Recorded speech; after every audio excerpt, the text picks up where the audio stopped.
Welcome to Jennifer with Coffee, a mindset podcast for people who are looking for real change. I'm Jennifer Lauer, writer, yogi, and fitness fanatic. Lately, I've been having lots of coffee meetups, long, honest conversations that delve into mindset, identity, choices, and habits that shape our lives. I kept thinking how I wanted to share these conversations, so here we are. Each episode moves in 3 beats: an inspirational story, an interview with thinkers, builders, athletes, and artists, people who want to share their own transformations. And we'll end with a brief meditation to practice calming the nervous system. If you've been connecting with the stories and conversations here, I've also written some fiction that explore emotional spaces. One is an AI dystopia, and the others are part of a paranormal mystery series. So if you're ever curious, you can find them on my website, jenniferleelauer.com. Today's inspo story is based on a medical condition.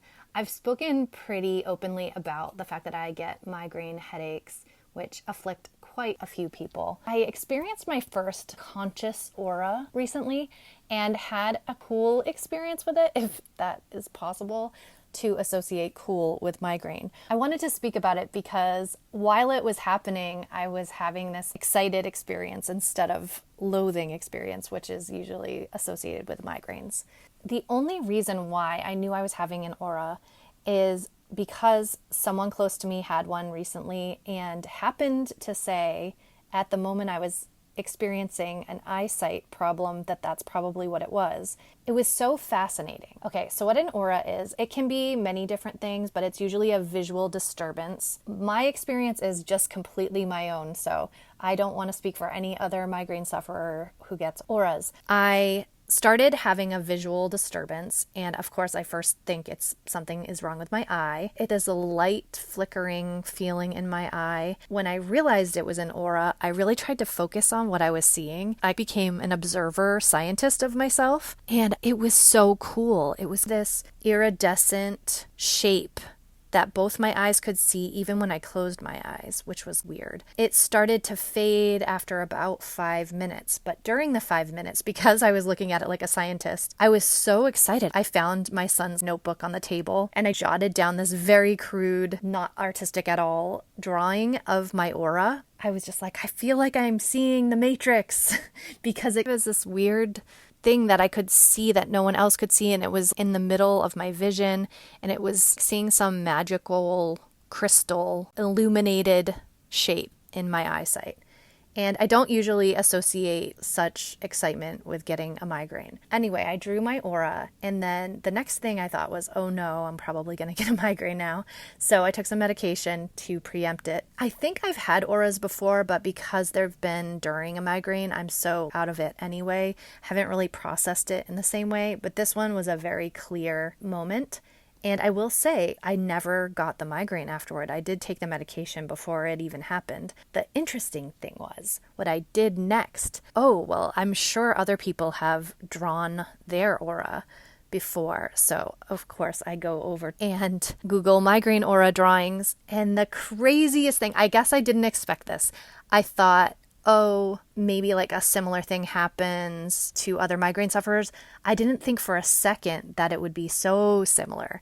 So when I bring up the drawings, of course, the first one that I see is this famous drawing from 1870 of a migraine aura. It was drawn by a doctor, Dr. Airy, who was a migraine sufferer, and he made this really cool drawing. It looked just like my aura. So one of the main structures of the aura is that it's a big C shape. So I had drawn like a C shape with these kind of like zigzags. It's hard to describe because it's sort of clear when you see it. And then I scrolled more and there were more drawings of the C-shaped aura. The technical term for the aura is a sinestral tachopsia. I'm not sure if I'm saying that correctly. It is some malfunction of the brain that happens. It's like an overstimulation. To me, I just felt such a connection with people all the way back to 1870 experiencing this very specific aura. I don't know. There's something special about it. I will post the picture, that the crude one that I drew, and then this one from 1870 if you want to see them on my Instagram at Jennifer Lee Lauer if you want to see it. I find it so neat. It kind of reminds me of poetry because one of the things that I do when I go through something is try to find poetry on that subject, because it is so healing to know that throughout history, other people have felt the same way that you feel or gone through the same things that you've gone through. This moment of seeing a migraine aura that's been seen by many other migraine auras was just a cool little note. If you are a migraine sufferer, I send you hugs because it's not a great condition. And if not, I hope you enjoy this strange thing that our brains do. Have a good day. And now for our interview. Jo Rochelle is a Jamaican-American screenwriter and filmmaker based in California, originally from Minneapolis. She attended New York University's Tisch School of the Arts as a drama major, where she discovered her passion for writing and directing stories, and hasn't stopped. She has written and directed award-winning short films and the feature film Jasmine is a Star, streaming on Fuse Plus. Jo's an alumnus of Teach for America, where she taught 6th grade English and social studies in the Mississippi Delta. She was also a writer on multiple seasons of Good Trouble on Freeform Hulu. Her latest feature, Dead Deer High, had its world premiere at South by Southwest 2026.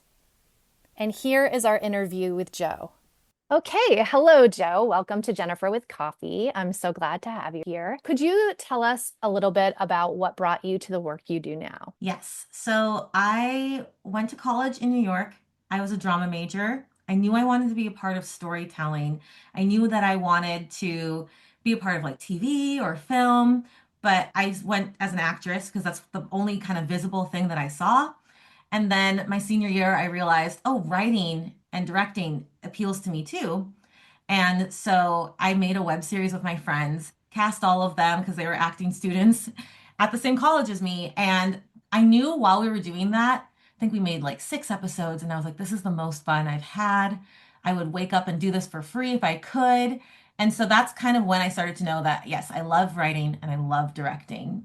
The journey really began in college, understanding that there are more aspects to storytelling than just being on camera. And so, is there a time in your life that you feel like you've manifested a transformation after that? You did transform if you went from a drama student acting into the storyteller, the written work. Is there another time between then and now that you feel like you've transformed again? Well, it was like a slow transformation of really accepting that I wanted to write and direct, even after doing it. I think I still have to convince myself. So, leaving college, I did Teach for America. And that is a big and slow transformation as well. So, yeah, during Teach for America, I feel like I understood like what I was really made of in that experience. It was a 2-year contract. I was in Mississippi. That's where I met my husband. I taught 6th grade English and social studies my second year. And I think that's when I started to understand, I was 22 when I started the program and I left when I was 24. And I really understood at that time, like at the beginning of it, I just had less life experience. And then by the time I left, I felt like I gained responsibility. Like I learned how to be succinct and clear in my directions because I had a 6th grade class. I learned how to like improve really quickly because if you look at my first year as a teacher and my second year, there are drastic improvements. And I was like told that by the principal. He's like, wow. So I think that was one of the biggest transformations of my entire life was that Teach for America program and just like understanding how to communicate well with people, which is so much of what we do as writers and storytellers. So that would be the biggest transformation is that program. And then what brought you to LA after Teach for America? It's funny because I knew during the senior year of college that I wanted to write TV.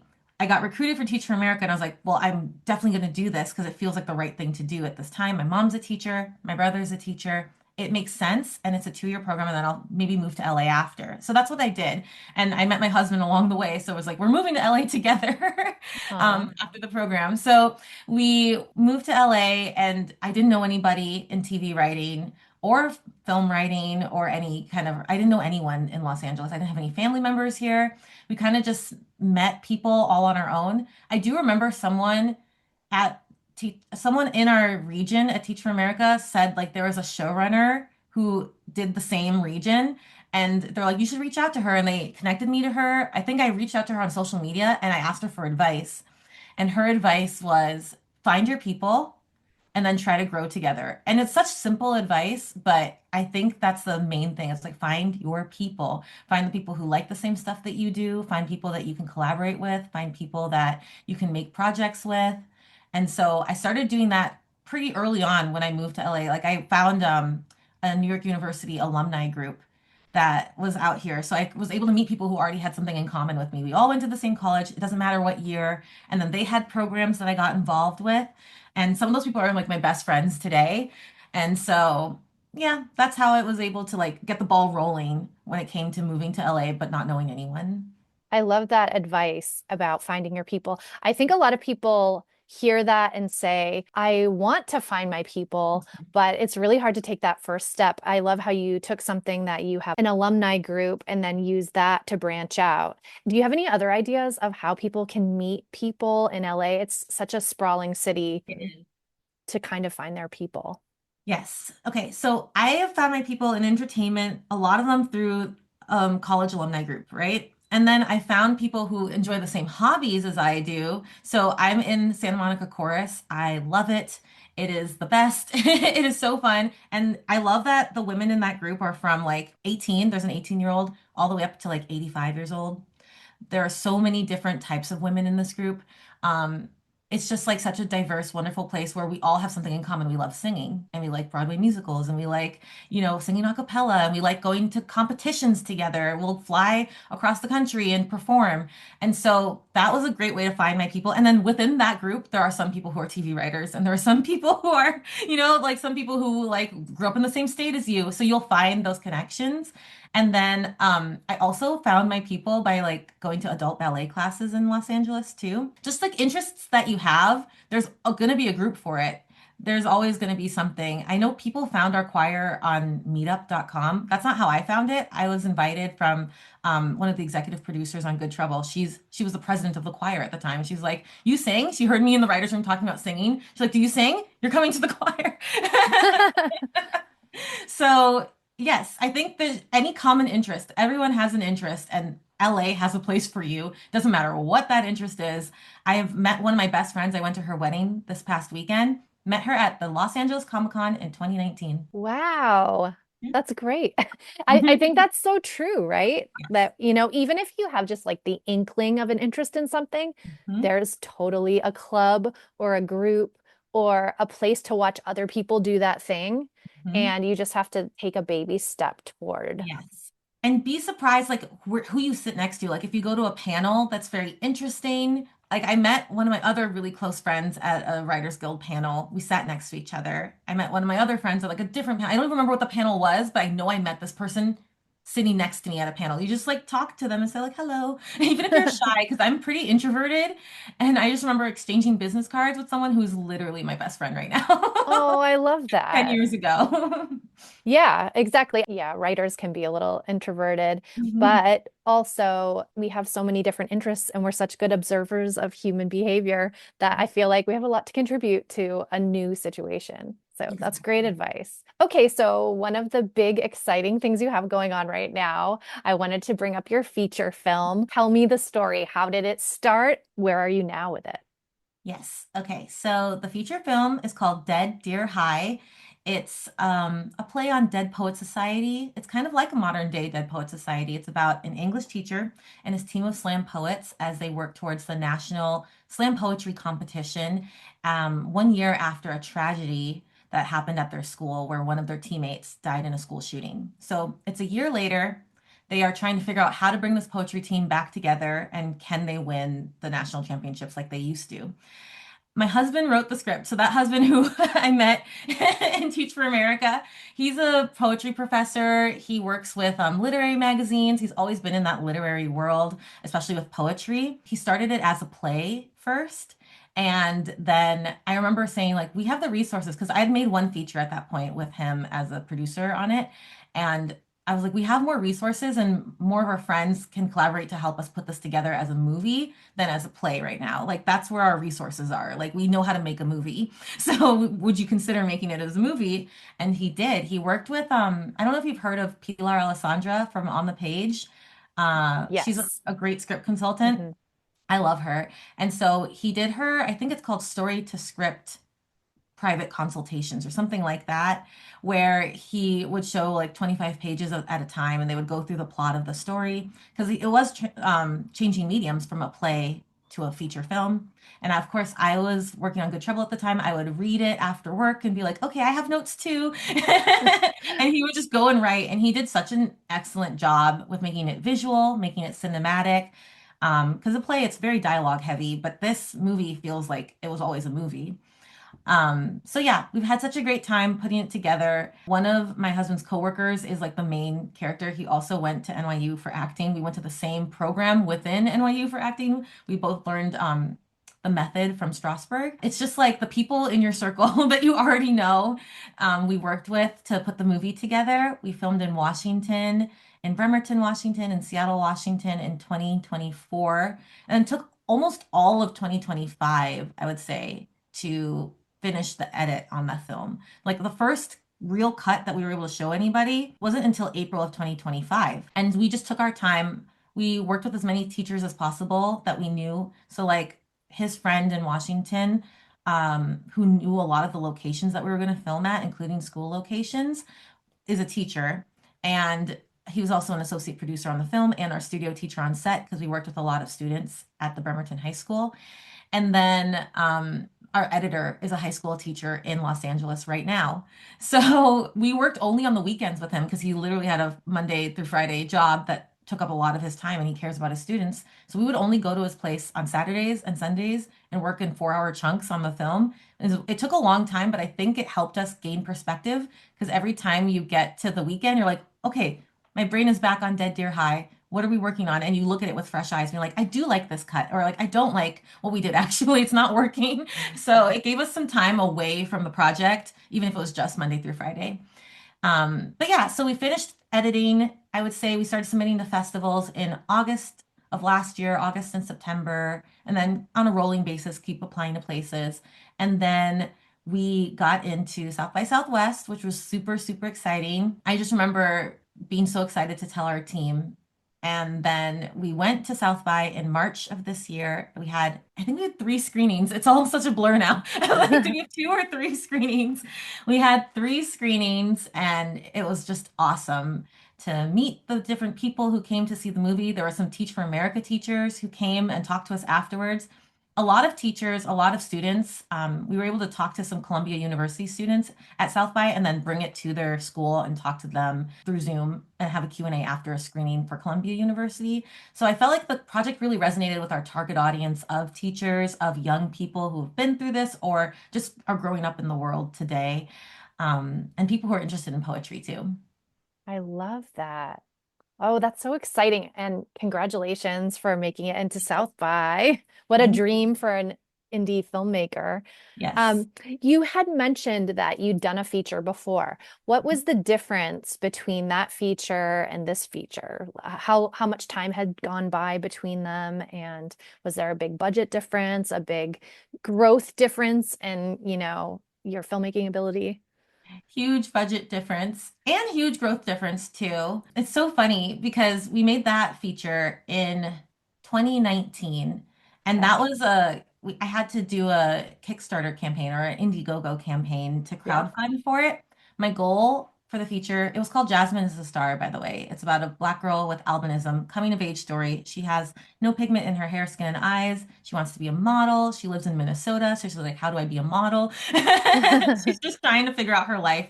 And a lot of it's kind of based on me growing up in Minneapolis and my parents and fun family dynamics and things like that. So yes, we crowdfunded and we had a goal of $50,000.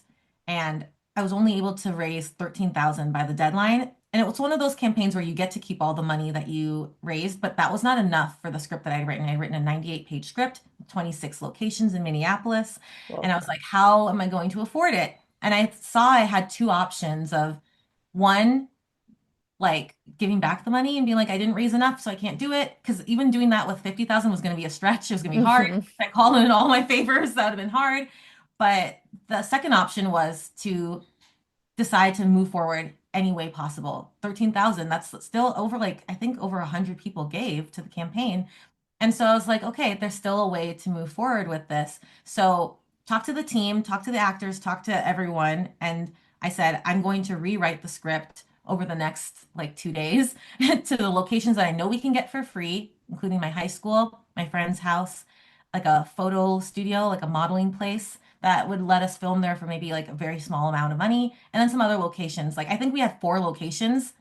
Okay. I rewrote the script for 4 locations, trying to keep the same arc of the story. And I took it from 98 pages down to like 50 something. Whoa. And so I was like, it's going to be a 1 hour long feature. Hopefully, I leave you wanting more. And we're going to film it in 5 days instead of 2 weeks. 5 days. Dang. I know it was 16 pages a day. And so we were able to do it. So we had the new thing, we had the table read. And what was really special about that was our main actress. She's a young girl who actually is a model. And I found her on YouTube because she had like hair tutorials and stuff like that on YouTube. And I'd asked her to audition for the film. And she's like, is this a scam? And I was like, no, I'm real. And she had read the first version of the script and signed on for that. The second version of the script she read at a table read in Minnesota, and she like burst into tears at the end because I had written a much more intimate, quieter story that we could film for $13,000 at the time. And she just felt like it touched her heart. And I was like, okay, we're on the right path. Like it was such an incredible experience because with her tearing up, a lot of us teared up and felt like, okay, we're doing something important. Art can be so important to express things that haven't been expressed necessarily. And she just like made us all feel like we're doing something really meaningful. Even though it's a fun little story about a girl who wants to be a model, it can also touch somebody's heart. And we were also able, our producers at the time were able to reach out to some other folks and get 10,000 more dollars. So we ended up having 23,000, which wasn't what I wanted 50, but I took the 23 and we moved forward. And I don't think we would have been able to make Dead Deer High if we didn't make this film first. Okay. And we have so much, because I think people who invest in films and people who look at your body of work want to see, can you complete a project from Hmm. beginning to end before they invest more in you? So we were able to do that. We were able to go to a lot of great festivals with Jasmine as a star and kind of work out how it is to make a film with a very tight budget. That way, when we had more money, we're still able to think outside of the box. Like, ooh, I could still find a way to get a location and not have it be so expensive. I can find a way to light something and not have it be so expensive. So I'm going to keep those skills for the rest of my life. I'm sure you will. So, how long was the shoot for Dead Deer High? It was 19 days, so we had a lot 19 more time. days. Hmm. Okay. Wow. Yeah, I feel like that's such a thing that indie filmmakers do better than almost anyone is getting creative on the sly. Like, when you don't have a lot of money, I feel like sometimes it can create the perfect incubator for a moment. Like what you said happened with the script, even. The fact Hmm. that you had to shrink it down size-wise made it this more intimate Hmm. story where you got a more meaningful moment that you didn't expect. I Yes. love hearing stories like that because it's very inspiring. Do you have any advice for someone who wants to make their first feature film Mhm. and they do a Kickstarter or an Indiegogo? I think, isn't it Indiegogo where you get to keep the money? Yes. So yeah, if they do it and then they don't get their goal, I love that you didn't get your goal and you still made your film. So any inspiration you have to share for others? Yes. Okay. So my main, oh, well, I'll take the advice that I got, which is find your people, do that. Okay. Make sure you have those people around you, people that you like spending time with, because these things can be stressful. And things, even when you do get more money on like the next project, there's still going to be things that come out of nowhere. Like we lost a location, like a week before we were filming, and it was a big one. It was like it was the school. It was the main location of the whole No. movie. Oh And we were no. able to cobble together other locations because as a team we trusted each other and like none of us freaked out. We were like, okay, this is fine. We've been through worse. We've made a movie with like no money. Yeah. We Did you can get do a this. new school or? We ended up getting a college. And I Okay. remember like having to go and talk to people in person and be like, we beg, I beg of you, please. Like, could we please use this location? And it actually turned out so much better than the location that we wanted. The one that we lost was not nearly as dynamic visually. So these, like you said, like the limitations, sometimes magic comes out of that. Sometimes you get better stuff because you lost what you thought you wanted. Yeah. So I would say find your people that you can be stressed out with. Like find the people that you can problem solve with without stress even because you understand that everything's going to be okay at the end of the day. And then the second part of this advice would be definitely write towards the resources that you have and work towards the resources that you have because it's just so important. I knew when I needed to rewrite Jasmine, like I needed it to work with the locations I had. Like I have a best friend whose parents said I could film at their place and they weren't going to charge us anything. My drama teacher talked to the school and like we were able to film at my high school without charge. I knew I had these locations. So I want my film to still not feel claustrophobic. So let's try different places within the house. Let's try different places within the school so it feels like it can live and breathe. And adjusting my script to the locations, even though that wasn't ideally what I wanted to do, it still is how we were able to move forward and make the film happen. So like even if you do make a Kickstarter campaign or a crowdfunding campaign that doesn't get the amount of money that you wish you had, you can still find a way to do something with the resources that you do have. There's always somebody that you know or someone who's willing to do you a favor. And I think that's like the mindset that I'm going to continue to have moving forward. Even if it's with more money than I ever dreamed I would have, you still feel like you don't have enough. There are times where people will tell you, you can't do anything with that. And you're like, even if it's $1 million, like, yeah, you can't do it. That's not a lot. You'll meet Hmm. people in LA who say that's not a lot of money all the time. So 100%. yeah, don't let those voices say, like, don't listen to them at all.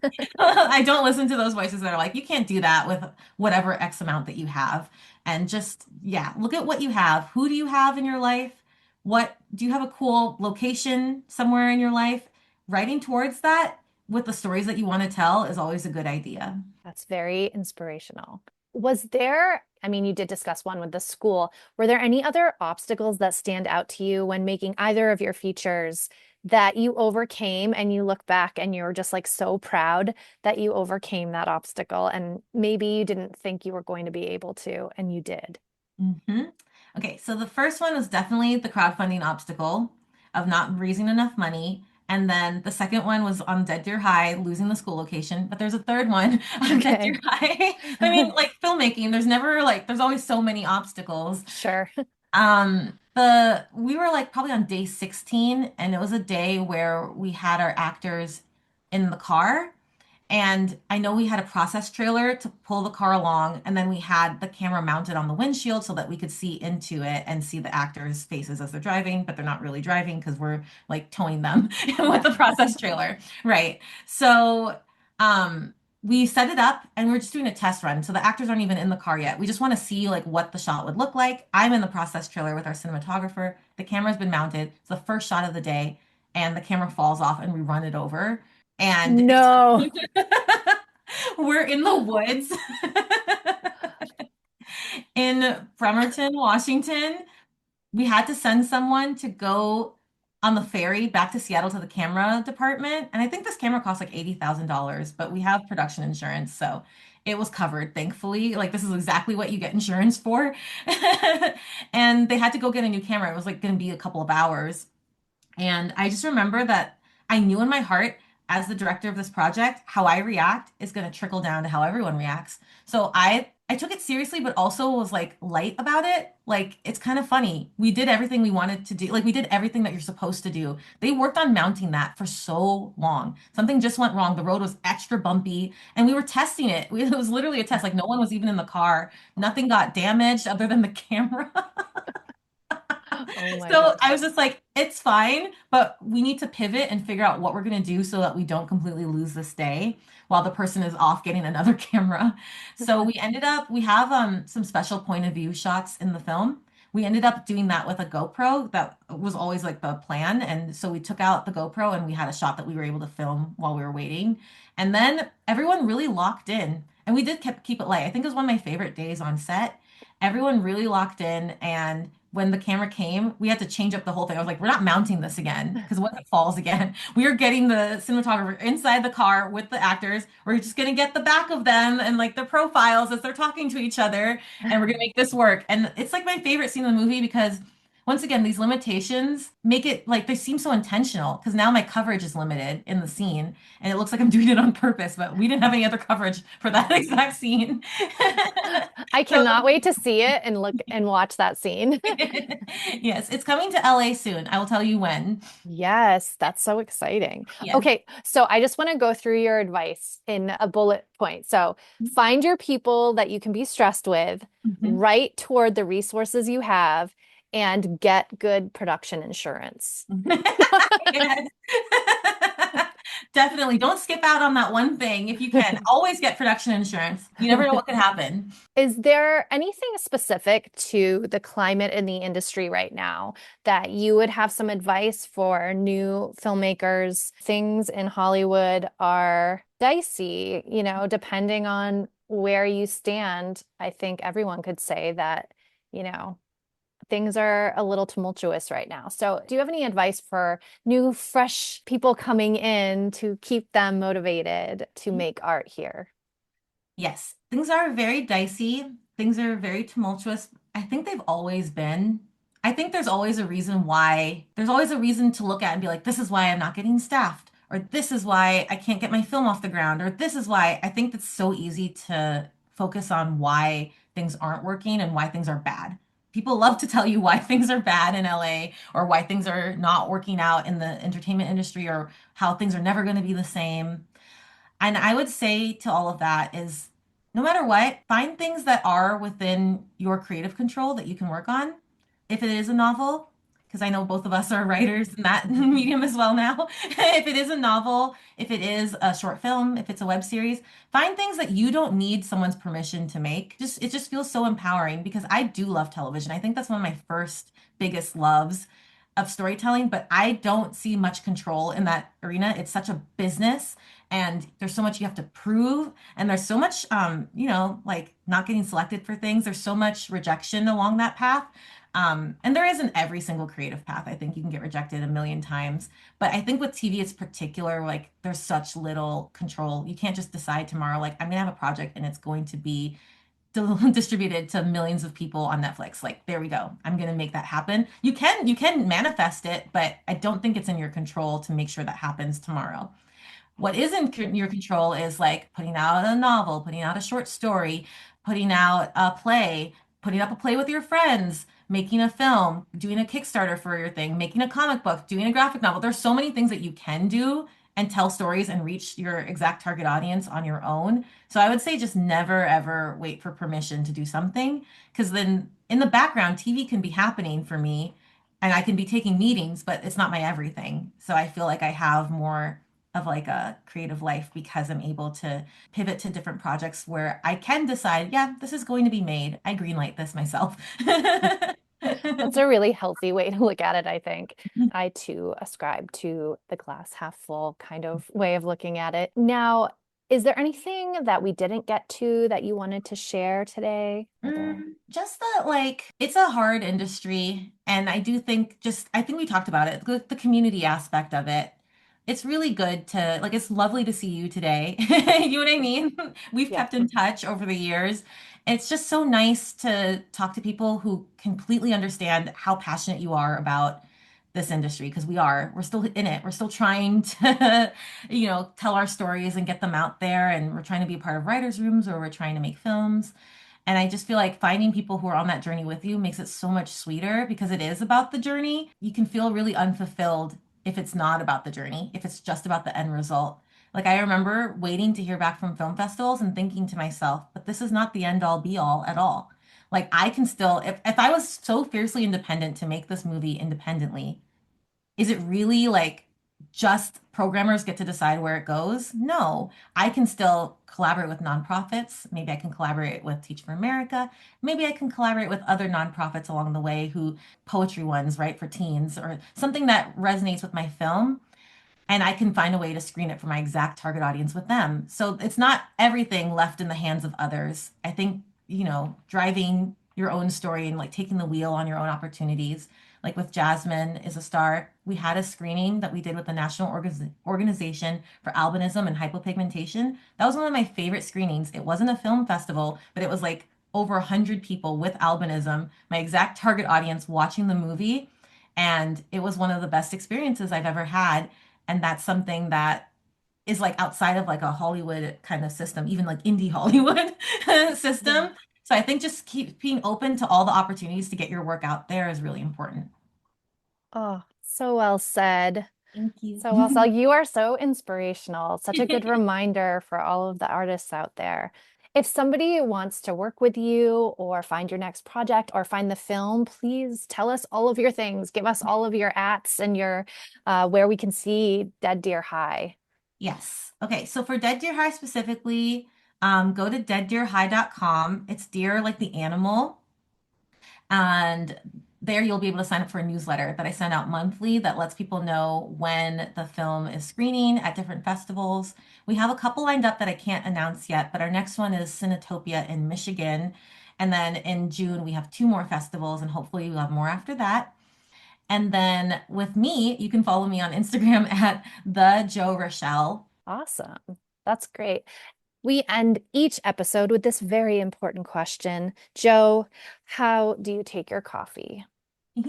So I am a huge tea drinker. Okay. I like a chai tea latte from like any kind of cafe or any kind of like small like anytime we go somewhere I'm like, can I have chai tea please? Chai tea. So that's my favorite thing. I do like things sweet, and I guess at home I will make like a chamomile herbal tea, and then I like French vanilla black tea if I'm feeling like I need some caffeine, and I always get some like oat milk creamer because I'm lactose intolerant. And that's usually how I take it. How do you take your coffee? Nice. I'm the opposite. I like it really bitter and full of caffeine. Like the shakier I get, the better. It keeps me going. It keeps my writing going. That's so funny. Like we could not be more opposite. Yeah, and very opposite. But you know what? You are like the second person in line with the chamomile tea as your Yeah, favorite. So, I mean, it's two helpful. points It's for relaxing. chamomile. 2 points for chamomile. It's very relaxing. For me with caffeine, it's like I feel my heart racing. I'm scared. I kind of like to be scared. Maybe that's why. Well, thank you so much for being with us. It's been a pleasure to have you. Thank you. A request before we take our breaths today. We're putting together our first Q&A episode, and we'd love to hear from you. It could be a question about your life or even something discussed in the podcast. If you feel like sharing, send your questions my way at Jennifer Lee Lauer on Instagram or email at questions@kingsofcontent.com. That's content with a K. So at Jennifer Lee Lauer on Instagram or questions@kingsofcontent.com. I'm really looking forward to hearing from you. Finally, to end each episode, we take 3 intentional breaths together. Today, we're going to breathe into clarity. Sit quietly and ask for insight on a current challenge. Let's take a breath in. Hold it at the top and exhale. Another breath in and hold it. Long, slow breath out. And our final breath in. Hold it at the top. And exhale, slow. May your day be filled with clarity.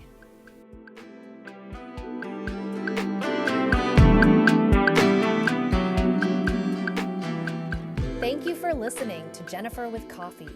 Follow us on Instagram at Jennifer with Coffee and on Substack. This has been a Kings of Content production. Music by Oreo CC.